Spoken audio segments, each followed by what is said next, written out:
Welcome to the Introduction to Serving English Learner or EL and Immigrant Students training video presented by the Kentucky Department of Education's Office of Continuous Improvement and Support, Division of School and Program Improvement.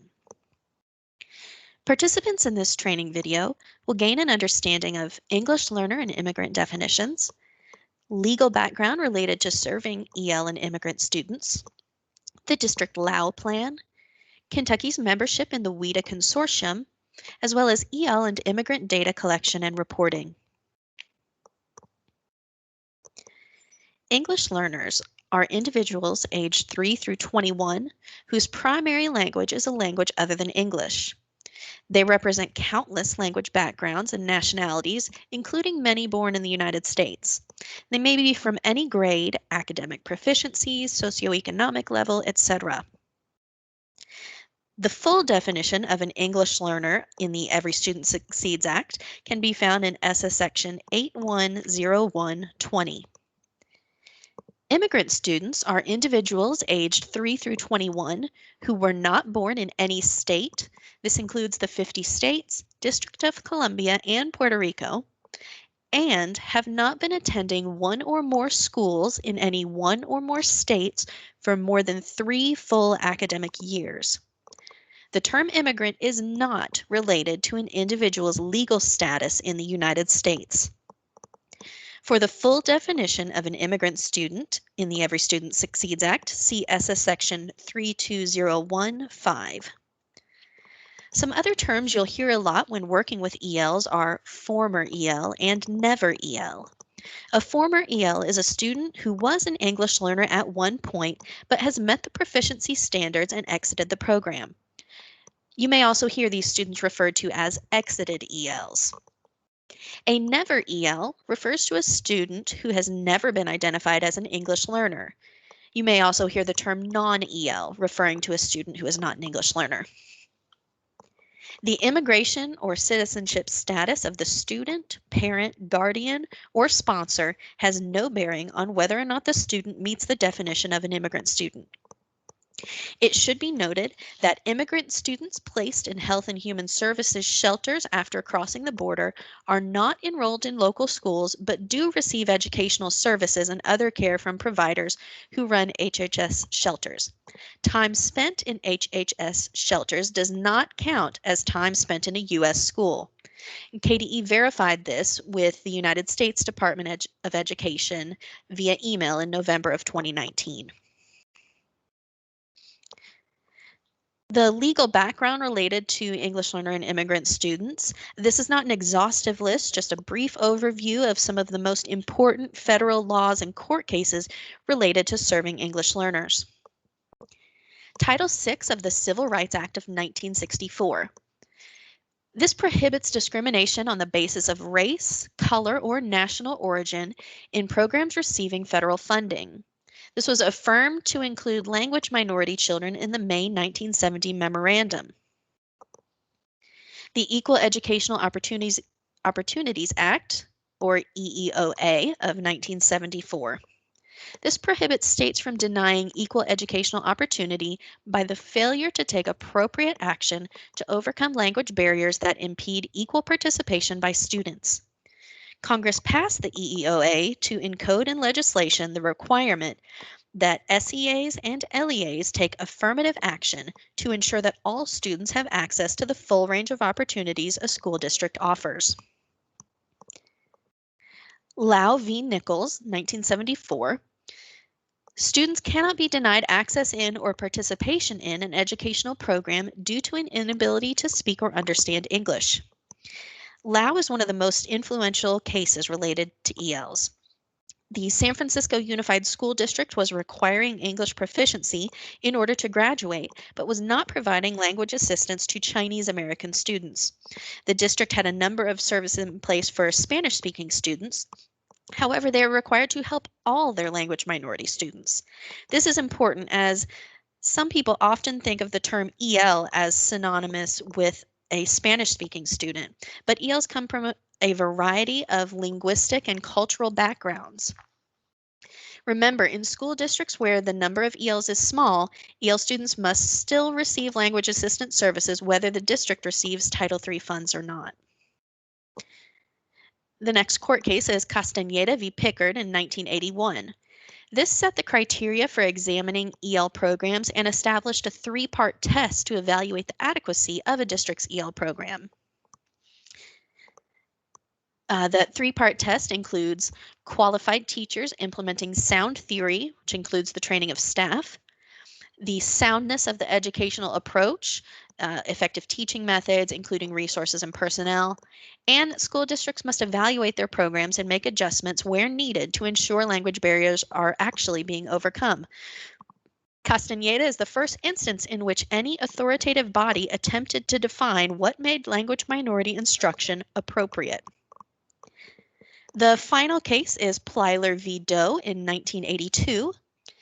This determined that public schools may not require Social Security numbers or original birth certificates from students for enrollment. Schools are required to provide equal access to a basic public education to all students, regardless of immigration status. What happened in this case was a Texas school district was attempting to charge a tuition to children whose U.S. citizenship could not be confirmed. The Supreme Court found it unacceptable to both fully deny education to any group or subgroup of children and to penalize minors for the quote-unquote crimes of their parents over which they had no control. The district had alleged it was unfair to children who were citizens and legal residents to have to share their resources with children who were not legal residents. In their ruling, the Supreme Court explains that any resources which might be saved from excluding undocumented children from public schools were far outweighed by the harms imposed on society at large from denying them an education. The basis of this ruling is what's known as the Equal Protection Clause of the 14th Amendment of the Constitution, which states, "No state shall deny to any person within its jurisdiction the equal protection of the laws." All districts and schools have an obligation to provide appropriate services under Title VI of the Civil Rights Act of 1964 and the EEOA of 1974. These services constitute the district's core EL program. It's important to note that civil rights and EEOA required EL services cannot be paid for with federal funds. The January 2015 Dear Colleague letter issued jointly by the U.S. Department of Education and the U.S. Department of Justice is a great resource regarding these obligations. We will take an in-depth look at each of these obligations in the two-part video series, Civil Rights Requirements, Parts 1 and 2.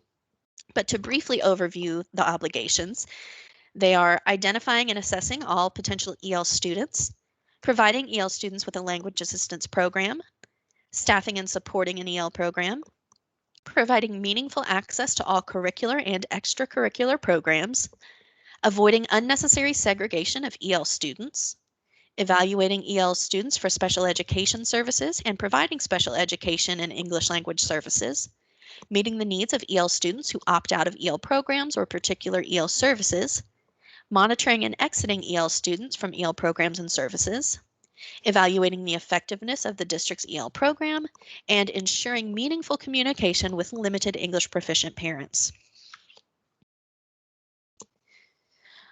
All districts are required to develop and maintain an up-to-date EL program plan to meet civil rights and EEOA requirements. This includes districts with no ELs currently enrolled. Because an EL student could enroll at any time, you need to have a plan in place to begin serving them on day one.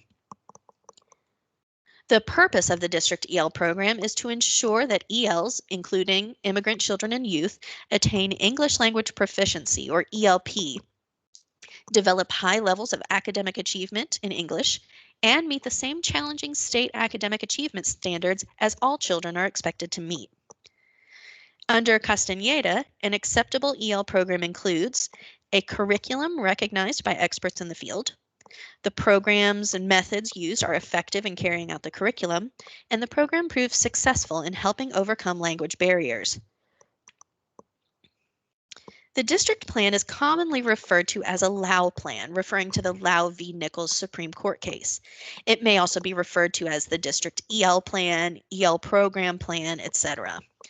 The Lau Plan is designed to meet district obligations under Title VI of the Civil Rights Act and the EEOA. The Lau Plan should be designed by a team through consultation with stakeholders, and it's also a working document that should be regularly reviewed and revised.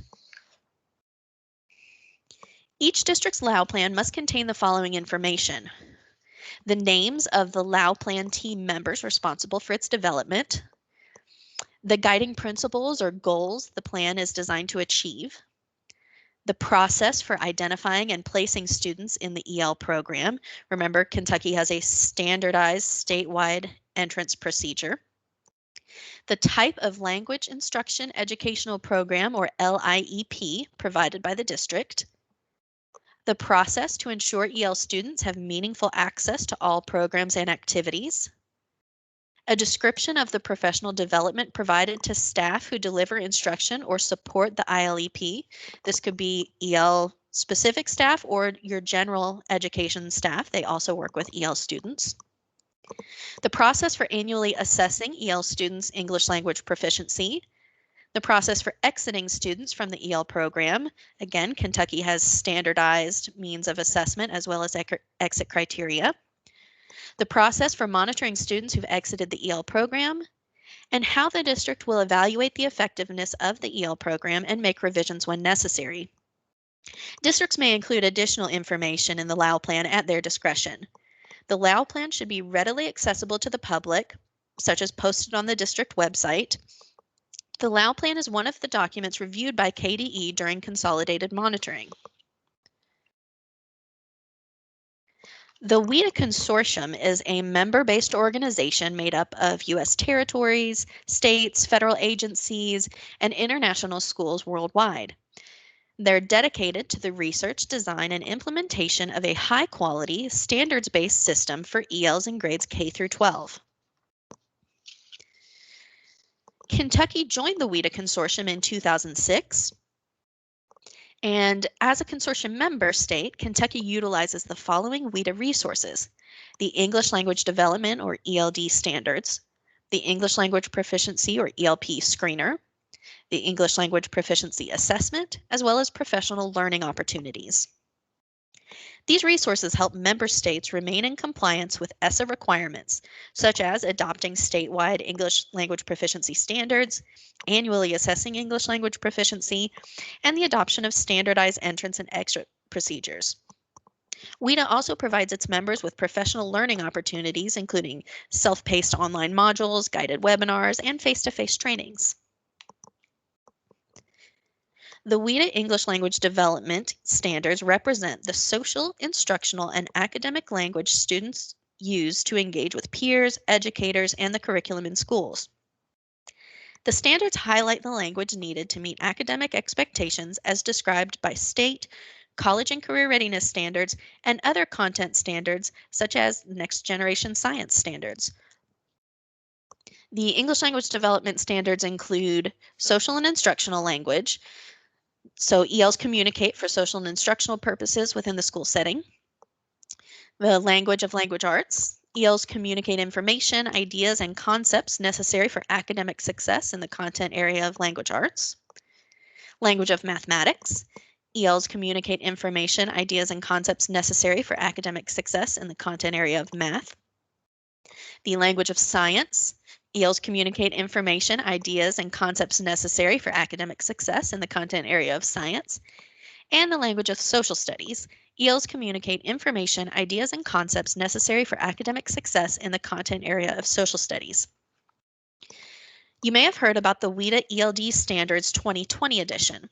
The 2020 edition illuminates a vision where all students can develop language and learn content across educational settings. The 5 ELD standards listed on this slide are not changing. Neither are the performance definitions or the can-do philosophy. The 2020 edition will feature clear language expectations, shorthand reference codes, and reorganized content. The latest updates and information on the ELD Standards 2020 edition can be found on the WIDA website under the Teach heading.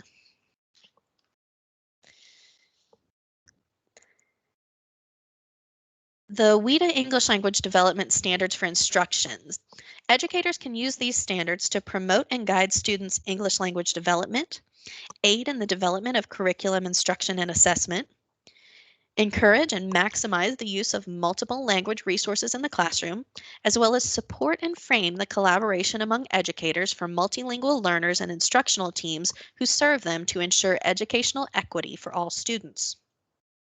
These standards serve as a resource for planning and implementing language instruction and assessment for multilingual learners as they learn academic content. The standards also work along with content standards to ensure students engage in the learning of content standards as they continue to develop English. WIDA divides the second language acquisition continuum into 6 stages describing the process of language development. Level 1, entering. Level 2, emerging. Level 3, developing. Level 4, expanding. Level 5, bridging. And Level 6, reaching. In addition to the ELD standards, WIDA also provides us with the can-do descriptors. These grade-specific charts provide examples of what ELs can do at various stages of English language development in listening, speaking, reading, and writing. ELs bring a unique set of assets to the education community.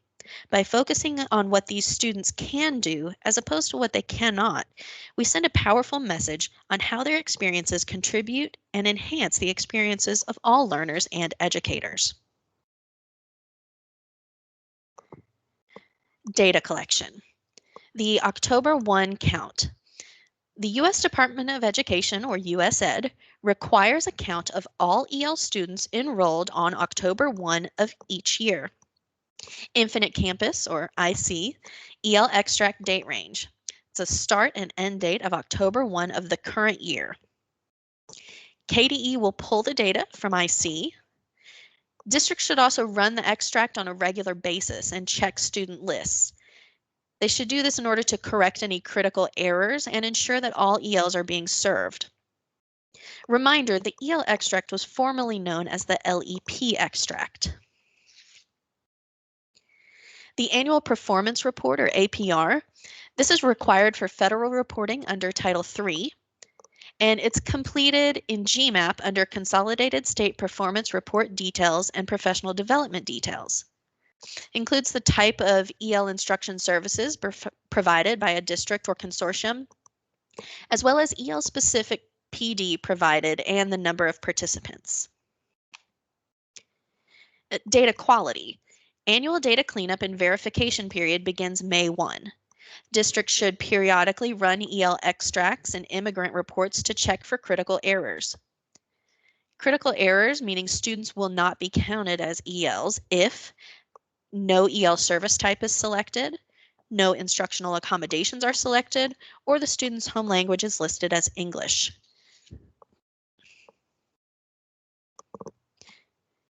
The program exit date of June 30th, 6:30 of the current school year should be used if students exit during that year.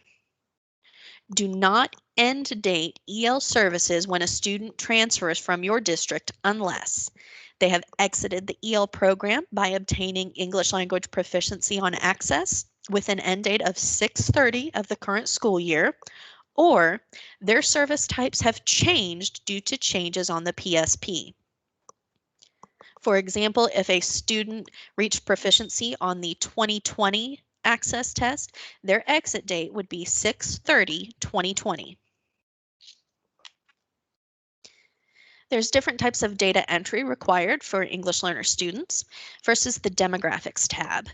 Our campus pathway is Census People Demographics tab.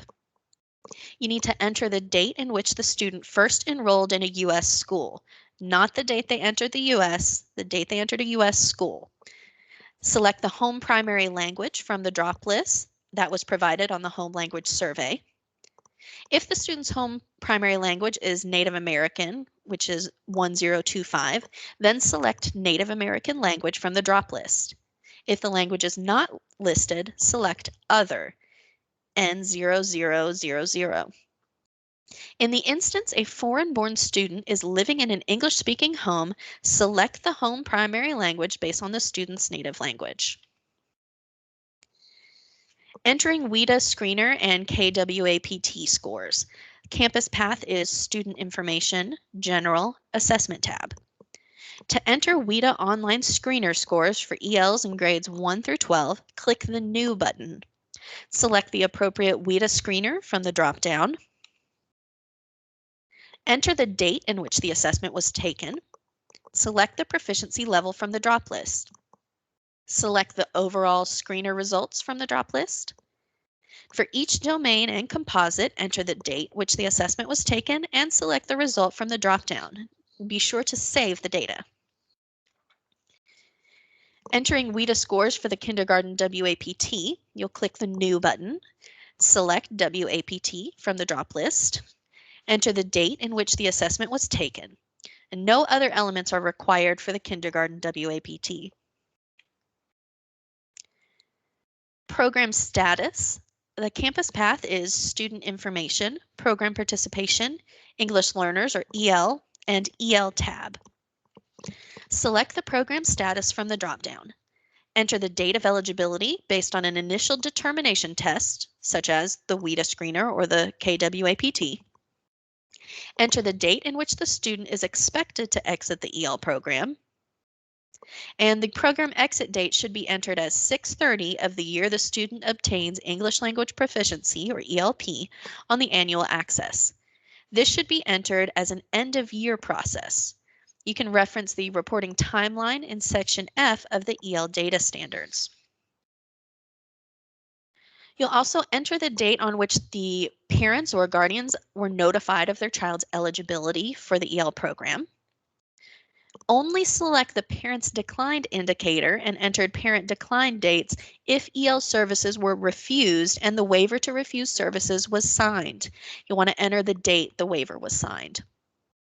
Select the indicator for interrupted schooling if the student missed school for a continuous month or more of the school year. EL services. The campus path is Student Information, Program Participation, EL services. Remember, all EL students must have at least one EL service type for reporting purposes. If they don't, they're going to show up as critical errors that need to be addressed. Enter the date that the service started. EL services should only be end dated if a student exits EL program status or the student no longer needs the service based on an update to the student's learning plan. The end date should be 6/30 of the reporting year in which the student exits the program. Select the service type provided from the drop list and select the parent refuse indicator if the parent or guardian refused service and enter the date in which the parent refused. EL accommodations. The campus path is Student Information, Program Participation, EL accommodations. Again, students must have at least one EL instructional accommodation for reporting purposes to avoid a critical error. You'll enter the date the accommodation starts. EL accommodations should only be end dated if a student exits EL program status or the student no longer needs the accommodation based on an update to the student's learning plan. The end date should be 6/30 of the reporting year in which the student exits the program. Select the instructional or assessment accommodation from the drop list. Student records transfer. The former or originating district has to prepare for the transfer by end dating the enrollment of the student before releasing the record for all transfer functionality to work correctly.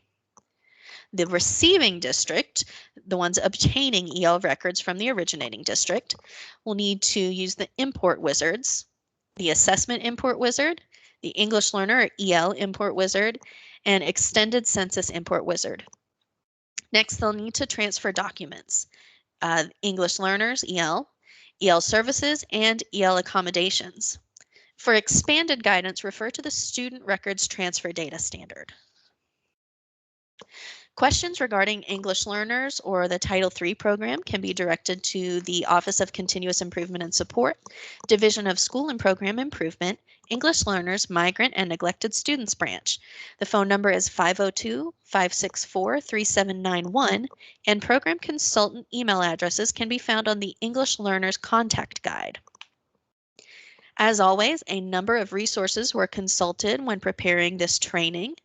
The resources have been divided into several sections, including basic information, legal obligations and guidance, assessment, WIDA, and data collection. Thank you.